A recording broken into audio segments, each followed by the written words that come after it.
अस्सलाम वालेकुम वरहमतुल्लाहि वबरकातुहू। जो हराम चीज़ों से बचते हैं और जो हराम चीज़ें नहीं हैं जिस पे शुबा है ये हराम है या हलाल है, उन चीज़ों से बचते हैं, उनके लिए क्या हुक्म है। सही बुखारी हदीस नंबर 52 में आता है ईमान का बयान। हमसे अबू नईम ने बयान किया, कहा हमसे जकरिया ने, उन्होंने आमिर से कहा मैंने नमान बिन बशीर से सुना, वह कहते थे मैंने नबी करीम सल्लल्लाहु अलैहि वसल्लम से सुना, आप सल्लल्लाहु अलैहि वसल्लम फरमाते थे हलाल खुला हुआ है और हराम भी खुला हुआ है, और उन दोनों के दरमियान बात चीज़ें सुबह की हैं जिनको बहुत से लोग नहीं जानते कि हलाल है या हराम है।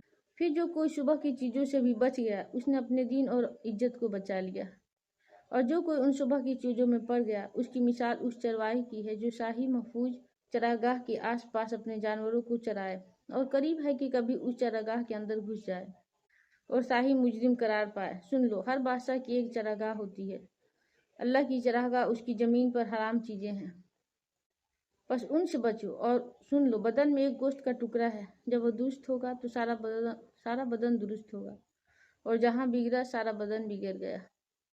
सुन लो, वह टुकड़ा आदमी का दिल है। इस हदीस से हमें पता चलता है कि हमें हराम चीज़ों से बचनी चाहिए, और हम सब मुसलमान, हम सारे जो ईमान लाए हैं, जो इस्लाम में दाखिल हैं, जो मुसलमान हैं, वो तो हराम चीज़ों से बचते हैं। लेकिन जो शक की चीज़ें हैं, सुबह की चीज़ें हैं जिसमें शक है कि पता नहीं हराम है या हलाल है, अगर हम उन चीज़ों से भी बचें तो ये हमारे लिए इज्जत की बात है, हमारे इससे मर्तबा बड़ा होगा और इससे मुकाम बुलंद होगा। इसलिए हमें बचना चाहिए, हमें हर मुमकिन इससे बचने की कोशिश करनी चाहिए। एक और हदीस में आता है कि माले गनीमत से 5वां हिस्सा अदा करना भी ईमान से है। सही बुखारी। हमसे अली बिन जाद ने बयान किया, कहा हमको शोबा ने खबर दी, उन्होंने फिर अबू हमजा से नकल किया कि अब मैं अब्दुल्लाह बिन अब्बास रज़ियल्लाहु अन्हु के पास बैठा करता था, वो मुझको खास अपने तख्त पर बैठाते। एक दफ़ा कहने लगे कि तुम मेरे पास मुस्तकिल तौर पर रह जाओ, मैं अपने माल में से तुम्हारा हिस्सा मुकर्रर कर दूंगा। तो मैं 2 माह तक उनकी खिदमत में रह गया।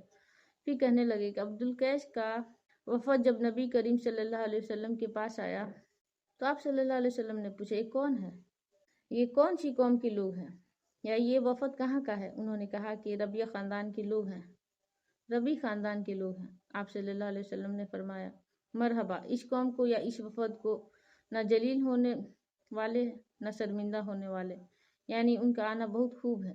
वह कहने लगे, ए अल्लाह के रसूल सल्लल्लाहु अलैहि वसल्लम, हम आपकी खिदमत में हाजिर सिर्फ इन हुर्मत वाले महीनों में आ सकते हैं, क्योंकि हमारे और आपके दरमियान मिस्र के काफिरों का कबीला आता है, कबीला आबाद है। बस आप हम कुछ ऐसी कतई बात बता दीजिए जिसकी खबर हम अपने पिछले लोगों को भी कर दें जो यहाँ नहीं आए, उस पर अमल दर अमल करके हम जन्नत में दाखिल हो जाएं। और उन्होंने आपसे अपने बर्तनों के बारे में भी पूछा। आप सल्लल्लाहु अलैहि वसल्लम ने उनके 4 बातों को हुक्म दिया और 4 किस्म के बर्तन को इस्तेमाल में लाने से मना फरमाया। उनको हुक्म दिया कि एक अकेले अल्लाह पर ईमान लाओ। फिर आप सल्लल्लाहु अलैहि वसल्लम ने पूछा कि जानते हो वह एक अकेले अल्लाह पर ईमान लाने का क्या मतलब है। उन्होंने कहा कि अल्लाह और उसके रसूल जानते हैं। आप सल्लल्लाहु अलैहि वसल्लम ने फरमाया कि इस बात की गवाही देना कि अल्लाह के सिवा कोई माबूद नहीं, और ये कि मोहम्मद सल्लल्लाहु अलैहि वसल्लम उसके सच्चे रसूल हैं, और नमाज कायम करना और ज़कात अदा करना और रमज़ान के रोजे रखना और माले गनीमत में से जो मिले उसका 5वां हिस्सा मुसलमान के बैतुल माल में दाखिल करना, और 4 बर्तनों के इस्तेमाल से आप सल्लल्लाहु अलैहि वसल्लम ने मना फरमाया, सब्ज़ इलाक़ी मर्तबान से और कद्दू के बनाए हुए बर्तन से और रोगनी बर्तन से, और फरमाया कि इन बातों को हुश कर लो और उन लोगों को भी बतला देना कि जो तुमसे पीछे हैं और यहाँ नहीं आए हैं, और इनको बतला देना कि जो तुमसे पीछे और यहाँ नहीं आए हैं। नबी सल्लल्लाहु अलैहि वसल्लम ने 4 बर्तनों को इस्तेमाल से मना फरमाया है, सब्ज़ इलाक़ी मर्तबान से, कद्दू के बनाए हुए बर्तन से, लकड़ी के खोदे हुए बर्तन से और रोगनी बर्तन से। फरमाया कि उन बातों को हुश कर लो और उन लोगों को भी बता देना जो तुमसे पीछे हैं और जो यहाँ नहीं आए हैं।